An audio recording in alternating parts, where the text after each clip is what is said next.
Well, hello again. This is Ben Hitchcock Cross talking to you today. Man, it is that season of sending young peoples off to college. I guess I can see get the whole Ben experience here, which is something. I don't know about you, but I only had one. Let's say I think we call them professors, but we only had one teacher in high school that I gave any respect to, which was the history teacher, Doc Smith and John Stevens. And at that time, they were kind of upset because I had secretly won quite a bit of academic decathlon awards or something like that when their A students had kind of fallen flat on their face for the first time in 30 years or something like that. And I think there was sort of a what the hell, Ben kind of moment here. And but fair enough. And somehow he found out that I got into St. John's College. And maybe there was gossip, who could say. And he stopped the class to tell me that he heard that I got into Philosopher's College, and I better not screw around in there. I better not mess it up, is what he said. And it took me a while, of course, to figure out what that meant. But hey, here's to John Stevens. All right. You better not mess it up. That's for sure. All right. Now we're in Baker Tilly. I think we're on page 11. Okay. What's going to be fascinating about this is, yikes, poor scrolling on Ben's part. As I say, what's fascinating here is that we've got both what Baker Tilly says and then what the management says, and sometimes there's an update, as we can see here. So, again, I'm not the best accounting person ever, but hopefully we'll translate this together. Material journal entries. As previously stated, that doesn't sound good. Internal control should be designed to provide you with reasonable assurance to achieve reliability of financial.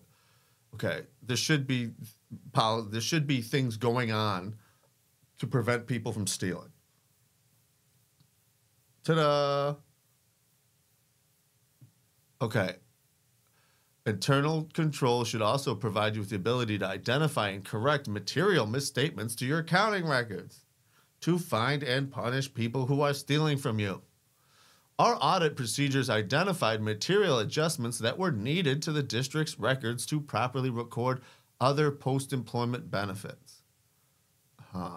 Payable, that sounds like pensions, payable receivable amounts in the general fund, and other post-employment benefits trust, as well as to record the subsequent contribution to the long-term capital improvement. Bruce, I'm totally counting on you here.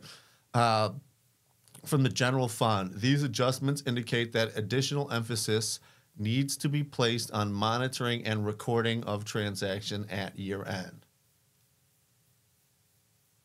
Okay, there's work to be done on figuring out what's going on with, I get to say, pensions and also I'd say post-healthcare benefits. Management response as of June 30th of 2021. The district has developed templates for properly recording long-term capital improvement trust fund and other post-employment trust fund contributions. I wonder how those templates are doing. They've been reviewed by the accounting manager and the financial reporting manager, who are responsible for preparing and approving these transactions. Review, well, that doesn't sound good. Review checkpoints have also been built into the financial statement preparation file, including comparative statement analysis and fund balancing.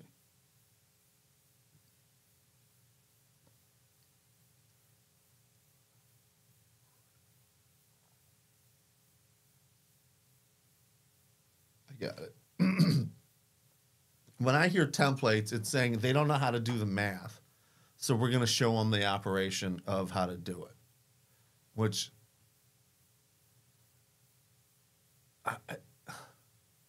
because, okay, I'm sorry. here's what's difficulty here. Everything that I'm understanding about material journal entries, these are not like payroll slips. These are high-level managers that we're talking about in central services, in central office, whose job it is and presumably whose education it is to be able to handle this. So that's kind of surprising. I wonder why we don't have the 2022 audit, or if one never happened.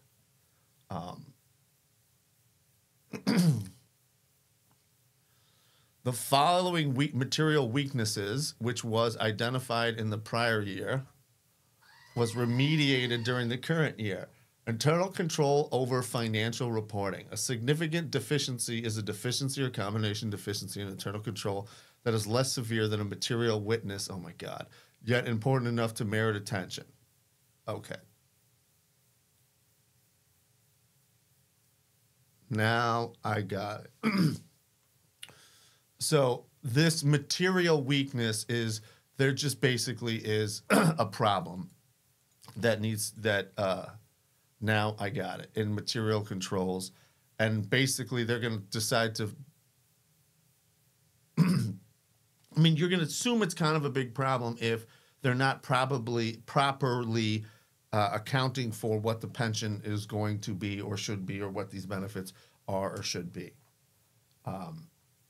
Because the contracts are going to indicate it, and you better have applied for it one way or the other. Wow.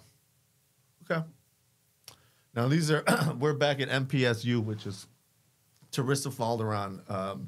Her complaint is largely about the Milwaukee Public Schools University operations. And remember, her complaint was, her hearing was 13 days away.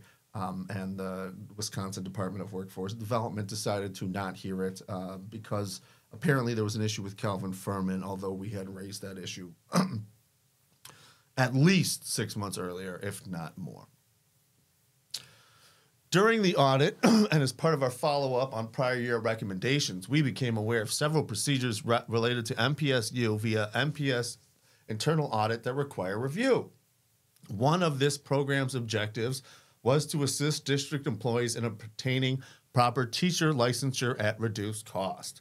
During the current year audit process, it was noted that the district had been enrolling employees in the Urban Teacher Improvement Plan since 2019, even though the program had not been approved by DPI as an approved teacher education program. Enrolling participants prior to EPP approval was not in alignment with DPI guidance, and the request for EPP approval and enrollment of students was paused by the district in March 2021. Let me translate that for you. The MPSU was taking money from teachers to get approved for licenses that they didn't have but needed, through a program that they knew was not in alignment with DPI guidance, but not paused until March of 2021. They didn't cut it out. They continued to take people's money for something they knew could not deliver what they had promised up until March of 2021. This program also provided discounted cost to employees for courses. Employees' costs were being accounted and paid through payroll deductions. If an employee failed to complete the course and graduate, the employee is required to reimburse the district based on sponsorship agreements in place. The district is unable to provide an accurate current listing of participants, status of courses, and potential amounts owed to the district. There is no specific policy or procedure documented regarding monitoring outstanding amounts owed, compliance with sponsorship agreements, how amounts owed should be collected and determined, and when amounts owed should be forgiven. There's no books. Nobody knows. Which I get you'd have to say is, if MPS were to be specialized in anything, it would be precisely those things.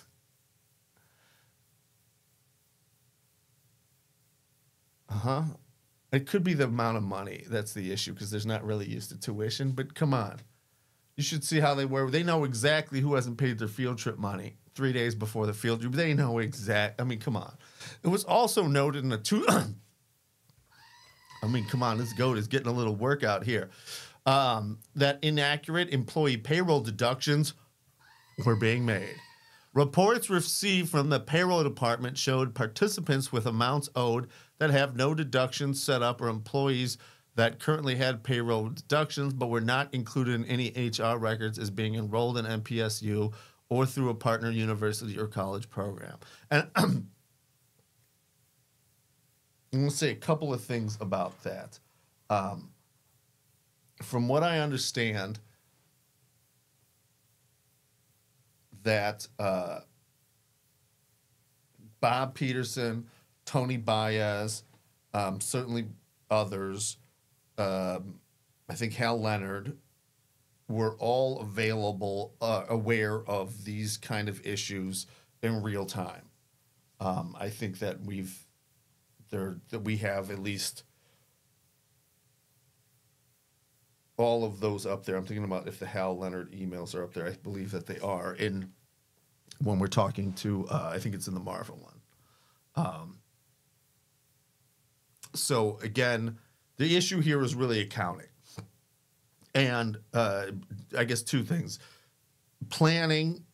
If you're going to take a bunch of people's money and run a university, you better know how to have an accredited program. They don't seem to know how to have an accredited program, and you'd think they would have figured that out first as opposed to having to clean up the mess afterwards. And that is what we've heard time and time again about how things operate. We recommend that the district evaluate the procedures and policies needed for the MPSU program. Documented policies and procedures should be created outlining responsibilities for tracking amounts owed and collections. So they don't have any policies and procedures is what this is saying. Processes for forgiveness and processes for collecting amounts owed. The district should also create a comprehensive listing of all amounts owed by employees related to specific programs. And maybe they should address the fact of whether it's legal to charge somebody for a worthless service prior to accounting for the services, but maybe that's also what's tied up in there too. Because this is clearly saying that the service they had was not in alignment. You do note how there was, when it came to accounting for the services provided, we got a lot of passive language. And now it's talking about the amount owed. We're getting a lot of active language. Who knows if that's conscious or not. Related to the program, okay. Since MPSU was moved under the Office of Human Resources this fiscal year, steps have been taken to review and document policies and procedures related to tuition payments. So that's a classic move. We've put it under we've taken this problem, whether or not we created it or not is a different story, but now we've moved it to a new department, so you got to give it a chance to get solved. I mean, come on. All right. Related to tuition payments and collection of money owes. We agree, well, that's something that the payroll deduction process needs to be reviewed and appropriate documentation maintained. We will continue to work on improving documentation and establish a payroll deductions. Not a mumbling word in there about the DPI licensing issue and the providing of worthless services. Not a word. Not a word. And I'm quite sure that all of the board members had this document. So that's a problem. Sorry, if you recall here, this is directed to the Milwaukee Board of School Directors, not management, not the superintendent. All right, I just want to wrap this part up with it.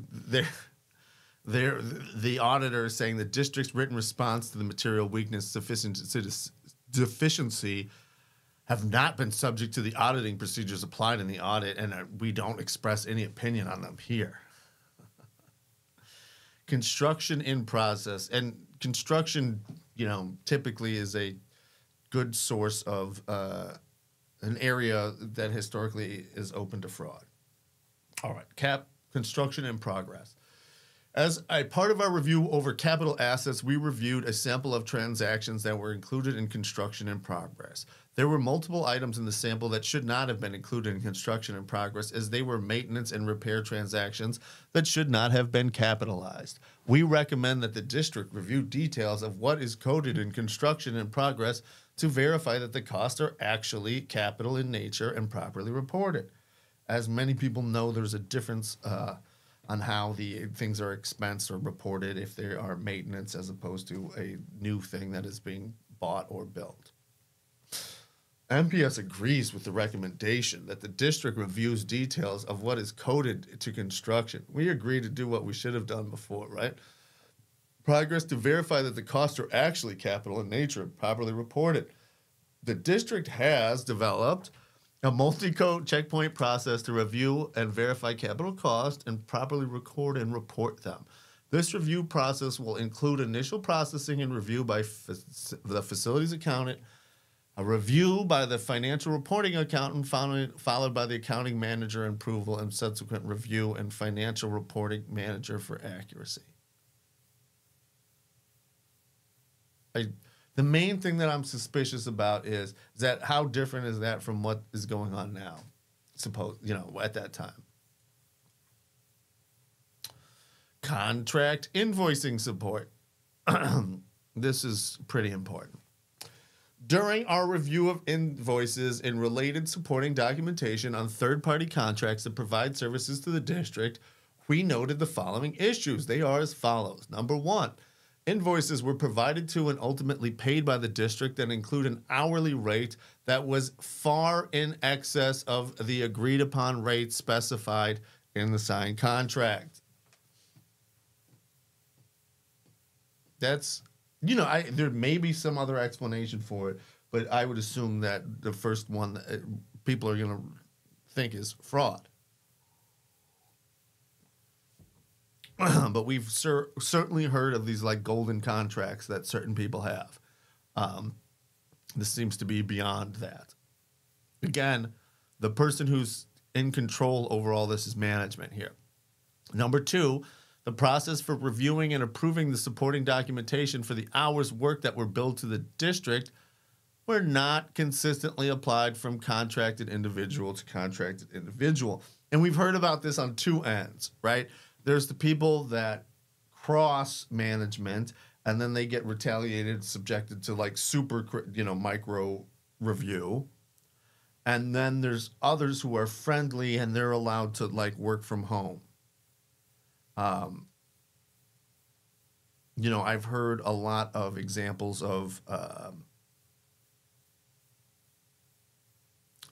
trying to think what the connection is necessarily, but let's say people who are friendly, who have juice, they are not, this is what this is saying. According to their audit, certain people their time that they say they worked is not being checked and other people is.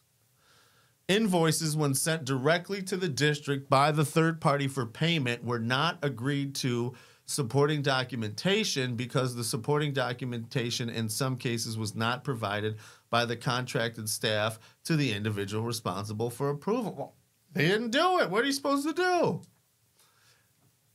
Contract with third party did not include details that stated the appropriate support was that needed to be presented to the third party for invoicing their process. Well, the contract didn't require it. So what did you expect? Oh, we were supposed to have done that in the first place. We would recommend that the district work to ensure proper policies, procedures, and any related controls are in place and consistently applied so as not to allow the above situations in the future and to safeguard the district from excess charges from being frauded. We would also recommend that a review of contract content be done by procurement to assist in determining what proper supporting document is that should be provided to the third party so that the proper invoicing may occur. I mean, you kind of think you need to know that I'm not going to pay you this contract unless you provide me with this evidence that you're going to do that before you write the contract. But let's see. Now, this is interesting because we're going to see this a couple of more times.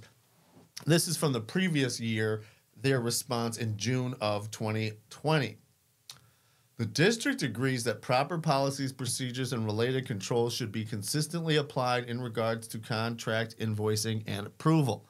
Standard contract language includes no payment shall be made until a properly submitted invoice is approved. A properly submitted invoice must include a detailed description of the dates and times worked and the task performed. The contract sponsor, in consultation with the Department of Procurement and Risk Management, will determine if additional supporting documentation should be detailed in the contract to be reconciled with the invoice. The district will work to provide further communication regarding the invoice approval process. Well, shucks, they had a whole year, and let's see, it didn't sound like that happened because they wouldn't have put it up here. So, see what they say in 2021.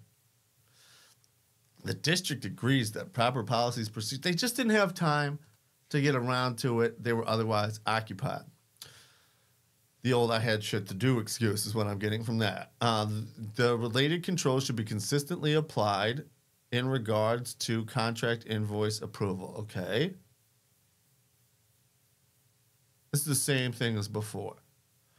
The contract sponsor, in consultation with the department, will determine the district will provide retraining with stressing the importance of a properly submitted invoice in all training sessions for staff. We're going to stress the heckers right out of it. Come on. All right. Actuarial census file. During review of the actuarial census files used in participant testing, we identified errors in the status of 4 individuals in the teacher plan. These individuals had a status of retiree when they were supposed to be identified as beneficiary. Okay. These individuals had a status of discussed with Carol, who ultimately determined that the status was incorrect and noted it would be updated.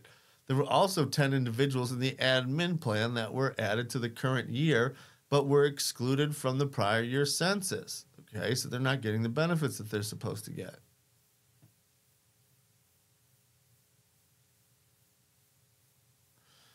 We understand management has performed additional procedures this year to ensure demographic data sent to the actuary is complete and accurate. We recommend that management continue with their review over the next year to substantiate information used in the actuarial report. Any support and documentation used for changes made to the census file should be maintained in the employment file.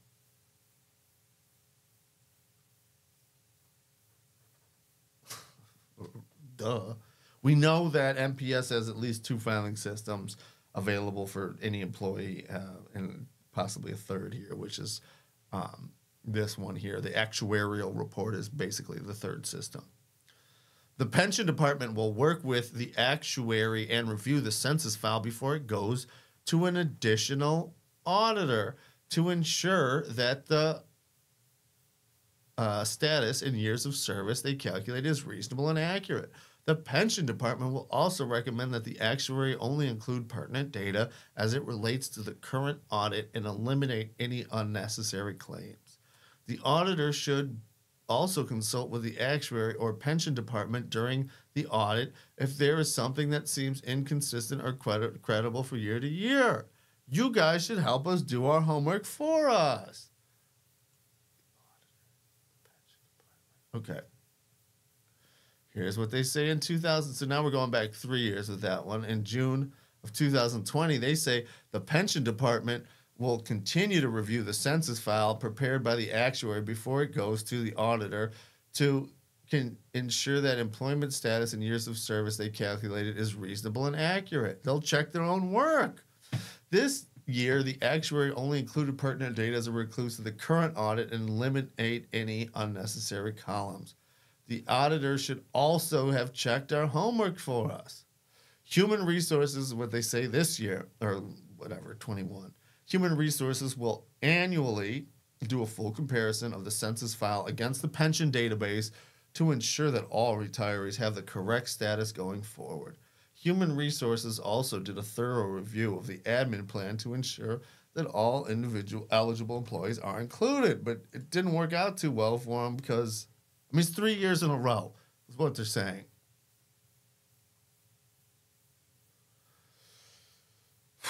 But I mean, this one does not seem to me to be the worst thing ever. I wonder if these people are getting paid or not paid and what's going on with them. But, you know, I'm sure they don't spend a lot of time on the, you know, the human cost here. But, hey, maybe we should.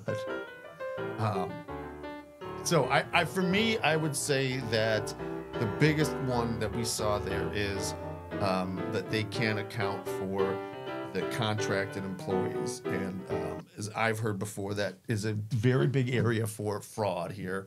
And that looks like a large part. They're saying is a smoking gun 2 years in a row. You really, now you're just going to train staff.